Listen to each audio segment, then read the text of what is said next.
I've worked over 20,000 night shifts over a 15-year period, equating to over 20,000 hours working outdoors and working outside when the rest of the world was sleeping in bed. And in this video, I'm going to tell you the exact things what I learnt so you can stop relying on caffeine to get you through the shift, eating your body weight in fast food and snacks, and struggle to sleep when you get home, meaning you recover better and you feel more alert and rested on shift. If you're new here, my name is Jay Dartmoor. I'm an ex-police officer, a best-selling author, an ultramarathon runner, and an online coach for shift workers. I have a community specifically designed for shift workers in the description of this video, which you can tap to join, and you can grab your shift survival checklist right now in the link in the description or by scanning the QR code on screen right here, and it's completely free. Now, night shifts are renowned for being really bad for your health. High blood pressure, risk of stroke, poor diet, poor exercise, higher rates of depression, even the risk of death by driving home at the end of your day during rush hour because you do not feel alert and you're so exhausted. So, let's go through the most common problems that I experienced or that my clients tell me that they experience when they're working shifts. And by all means, if you are a shift worker, make sure you comment your own issues too, because then I can make videos about them as well to further help you. Okay, so the first one is weight gain. When I was working nights, I would sit there blurry eyed under those awful artificial lights. Nowhere was open to get something good to eat. And I knew I would be getting another call very soon to go and deal with something, or I knew I had paperwork to deal with, schedules to keep, and it was just a fucking crazy busy environment. So, and of course, when it's 3 a.m., there's very limited options of things to eat. So, I would find I would eat my body weight in fast food and sugary snacks that people had left out in the office, cookies, sweets, crisps, mini rolls. God, I loved a mini roll. And it was like as soon as I opened the chocolate and I had my first bite, then it was absolutely game over.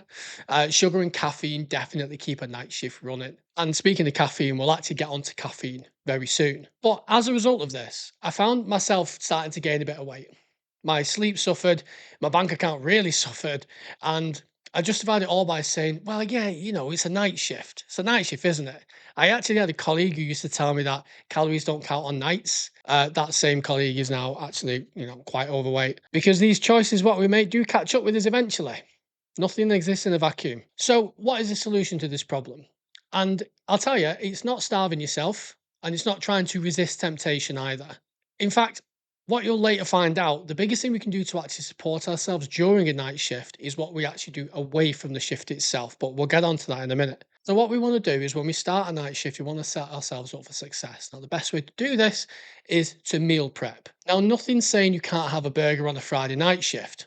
Just don't make it every single shift. But by preparing our food on our rest days, creating a few meals that are high protein, and have a lot of fiber in them means that, well, we can just feel fuller for longer and we don't hit that 4 a.m. sugar crash, which ultimately comes like a train out of nowhere and just smashes you. And you're sitting there going, I shouldn't have eaten those 20 nuggets to myself, and I didn't need a double cheeseburger as well. But by doing this, not only will you lose weight, but you will also save money and you will also increase your muscle mass simply because you're eating more protein. Of course, you can still have snacks. You are only human. Maybe how's about taking some snacks with you rather than raiding the vending machine or having, the Costco cookies on the side. The next one is caffeine. The double-edged sword of caffeine. When you're tired, caffeine. Unwinding, caffeine. Ran out of caffeine, more caffeine. Caffeine is a part of our culture, and in particular, shift culture. When I was working shifts, I would be drinking caffeine the moment I started work to the moment I finished. There were people I knew who used to drink energy drinks like going out of fashion. Some people loved coffee that much. It wouldn't surprise me if they could grind it up and snort it. Coffee makes you feel alert, it makes you feel awake, it makes you feel quite jittery, and makes your heart do the double tap. But the secret about caffeine is it is a bit of a charlatan. It takes from you what you think it's actually giving you in the long term. And let me explain why this is. So caffeine actually stays in our bodies for a long time. The half-life of caffeine is actually 5 hours, meaning that if you was to consume 100 milliliters of caffeine at the start of your shift, in 10 hours, you would still have 25 milliliters of caffeine left in your body. So every 5 hours it halves. And you can see the problem with this, what I'm going to get to in just a moment. So we drink caffeine to stay awake. But our caffeine consumption is exactly one of the reasons why we struggle to sleep so much after we finish work. Now, am I saying that we shouldn't drink caffeine on a night shift? Not at all. I'm not psychotic. However, we need to be mindful of our caffeine intake if we plan on sleeping at all later on. So, this is why I advise having a cutoff point when it comes to caffeine. I would say about 4 to 5 hours near the end of your shift. Maybe switch to decaf, maybe just switch to a sugar free drink instead. That way, when we get home, we can relax, we can sleep easier. We drink caffeine so we can stay awake for longer, but there is no replacement, and I mean no replacement for proper quality sleep. If you get better sleep, you won't need as much caffeine, which will then help you get better sleep. The next thing is an incredibly important one, and one which is very, very often overlooked by shift workers, especially people who work in high stress roles too. And that is decompression. Now, decompression is essential to ending a particularly harrowing and long night shift.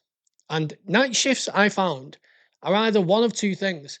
Either they are dead and we feel each minute ticking by, maybe it's a Monday night or a Wednesday night, for example, or they are chaotic and crazy and non-stop, often which can be a Monday or a Wednesday night, fully enough. And then when we get into our car, we sit there and we wonder what the fuck has just happened. The number of times I would be exhausting walking through the door. I would take my uniform off and I'd crawl into bed. And then after 30 minutes, I'll be wide awake.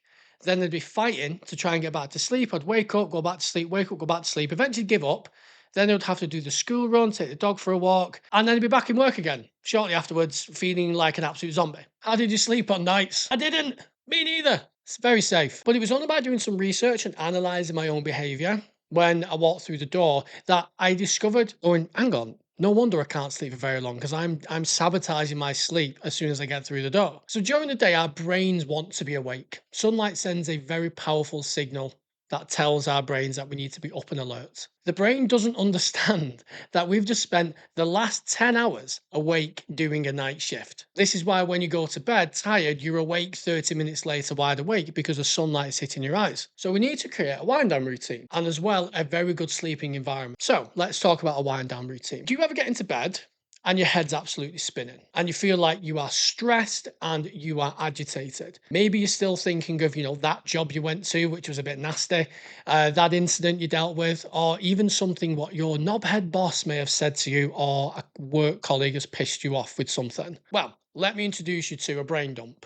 So a brain dump is actually very, very simple. You just grab a pen and paper and you write down anything what's in your mind, all your thoughts, everything what's happened during the shift, and you just get it down onto the page. What this does is because you processed it from your brain to the page, it stops you overthinking, and it's actually very, very good at protecting your long-term mental health too. Because as we said before, night shift workers more prone to mental health problems. This is one way to mitigate that and also to help you sleep as well.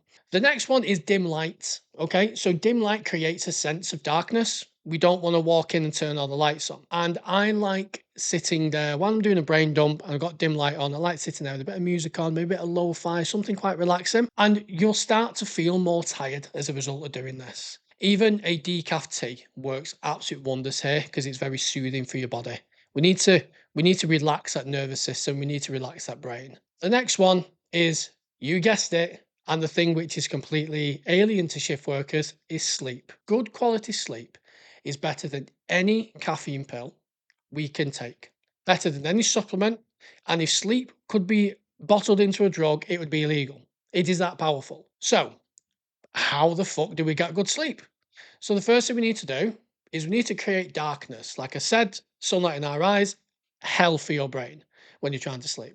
So I like getting some blackout blinds or even an eye mask. The second thing is we want to make the room quite cool, especially in the summer months when this can be quite difficult. I advise getting some kind of bedroom fan. Absolute lifesaver when it comes to keeping your room cool for this.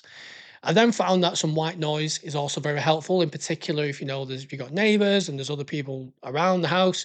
Some white noise, you can get a white noise machine, or you can play a video on YouTube from your phone, but more on phones in just a second. Okay, now for the big one, the mobile phone. And I can hear it. I can hear it right now. I need it for my alarm clock. No, bollocks. You can buy an alarm clock. You need it for TikTok. That's what you need it for. So I would advise staying off your phone when you go into bed. In fact, I'd advise staying off your phone full stop from the moment you walk into home from work. The content you might see, the algorithm, messages, text, everything else, it's not indicative to a nice, relaxing environment. So make your room a phone free zone. Unless you absolutely have to have your phone on you, then turn it on to do not disturb. And by doing this, you'll sleep better, you'll sleep sounder, and you'll sleep for longer on night shifts. So there you are. I hope that's helpful. But if you are trying to get fitter and healthier as a shift worker and you don't watch this video right here, then you basically wasted your entire time watching this video right now. So you better click it.